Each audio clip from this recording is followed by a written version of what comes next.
Assalamualaikum warahmatullahi wabarakatuh. Perkenalkan, saya Dr. Ika Setiawati. Saya dari Prodi Pendidikan Dokter, Fakultas Kedokteran dan Ilmu Kesehatan Universitas Muhammadiyah Yogyakarta. Nah, pada kesempatan kali ini saya ingin menyampaikan hasil pengabdian pada masyarakat dengan judul peningkatan pengetahuan dan screening kasus anemia pada pengrajin batik.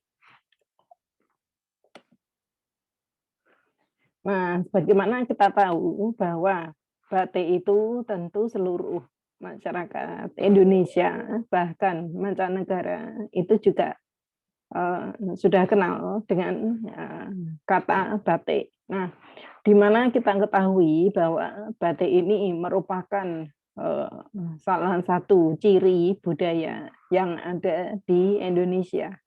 Nah, di setiap daerah tentu memiliki motif khas yang mana dia itu biasanya mengambil dari khasanah budaya lokal yang akan menggambarkan suatu kreativitas ataupun spiritualitas.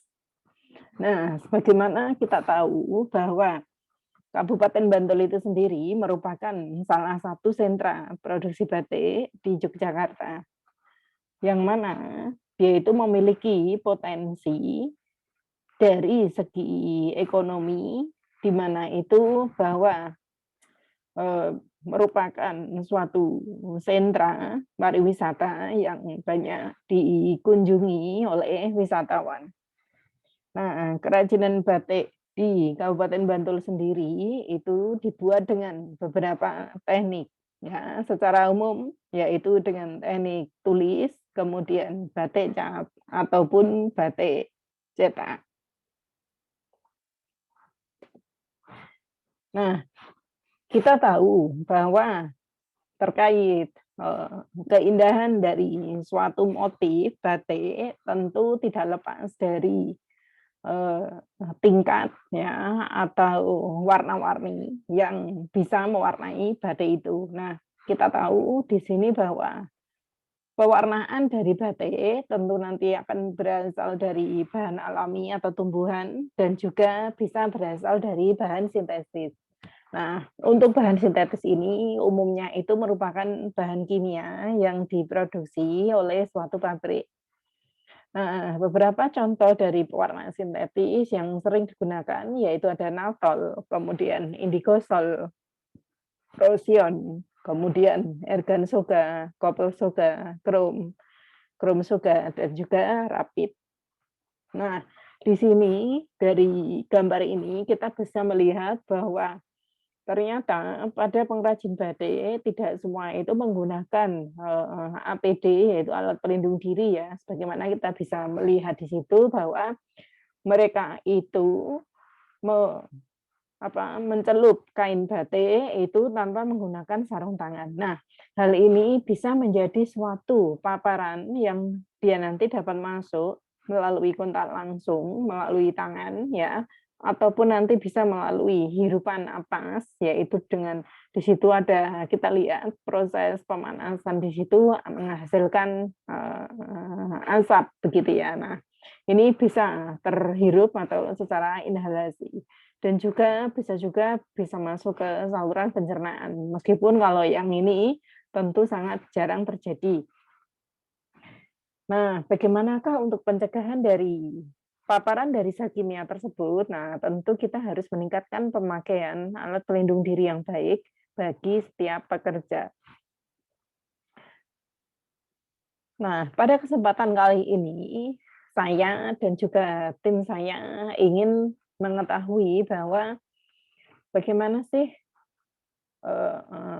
dampak ya atau paparan dari pewarna sintetik pada pengrajin batik terhadap kejadian anemia. Nah, sehingga di sini saya sedikit menjelaskan tentang apa sih anemia itu ya. Anemia merupakan suatu kondisi tubuh ketika sel darah merah atau eritrosit berada di bawah nilai normal ataupun hemoglobin berada di bawah nilai normal.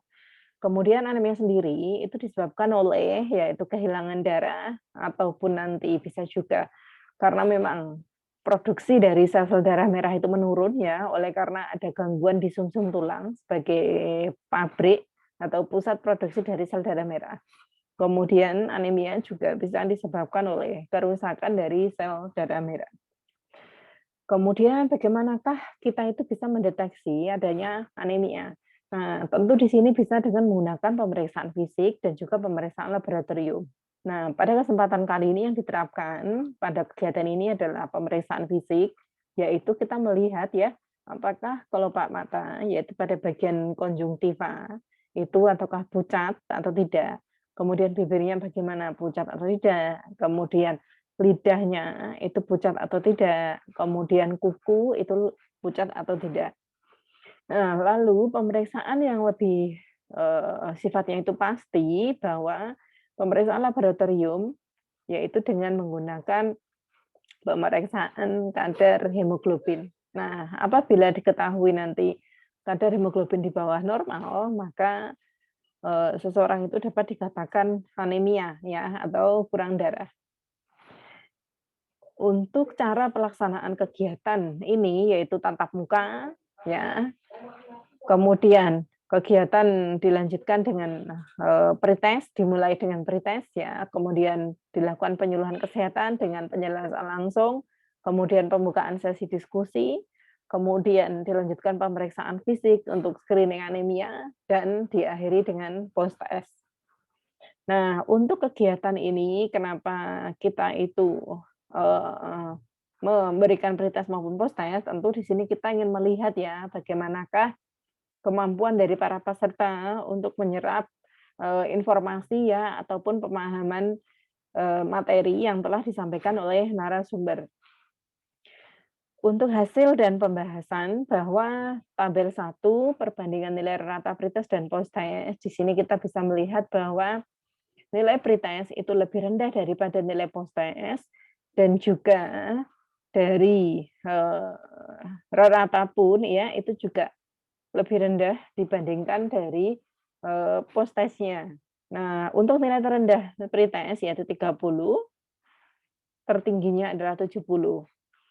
Kemudian mengalami peningkatan untuk nilai terendah post-test yaitu 80 dan nilai tertingginya adalah 100. Nah, ini diuji secara statistik dengan menggunakan uji per t-test didapatkan hasil yang signifikan. Jadi terjadi perbedaan yang signifikan antara pretest dan juga post-test, yaitu sebelum pemaparan materi dan sesudah pemaparan materi. Nah, kita tahu bahwa bagaimana sih untuk meningkatkan pengetahuan, tentu dengan memberikan suatu pendidikan kesehatan, yaitu bisa berupa penyuluhan ya, karena apa? Karena akan dapat motivasi seorang untuk menerima informasi tersebut agar menjadi lebih tahu. Nah, hasil ini sejalan dengan yang dilakukan oleh Guswir tahun 2018 bahwa skor rata-rata tingkat pengetahuan remaja putri sebelum diberikan penyuluhan ya terkait anemia ini memang mengalami peningkatan gitu ya dari 19,49% menjadi 27,32% ya baik dengan menggunakan video maupun dengan menggunakan leaflet.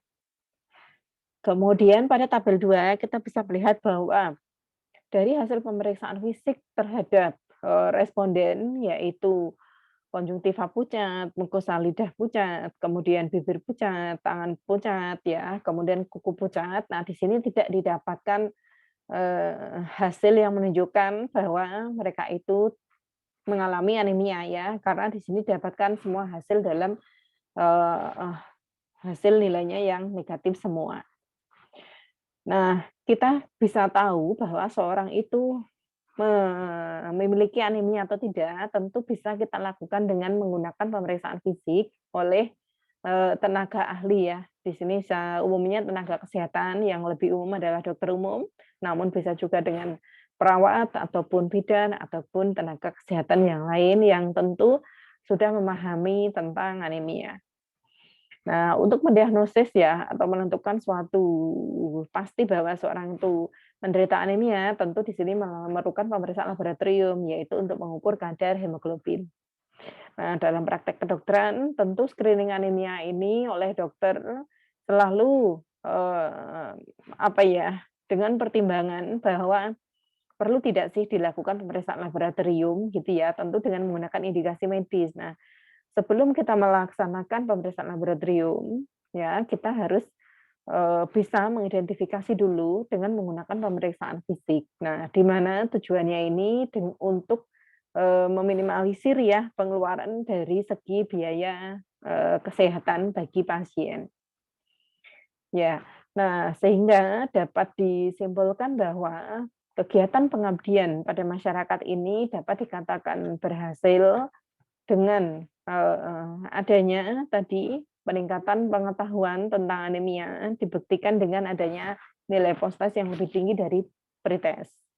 Dan juga di sini tidak didapatkan anemia pada pengrajin batik, terutama di UMKM Batik Canting Suraswati. Demikian yang dapat saya sampaikan. Terima kasih. Wassalamualaikum warahmatullahi wabarakatuh.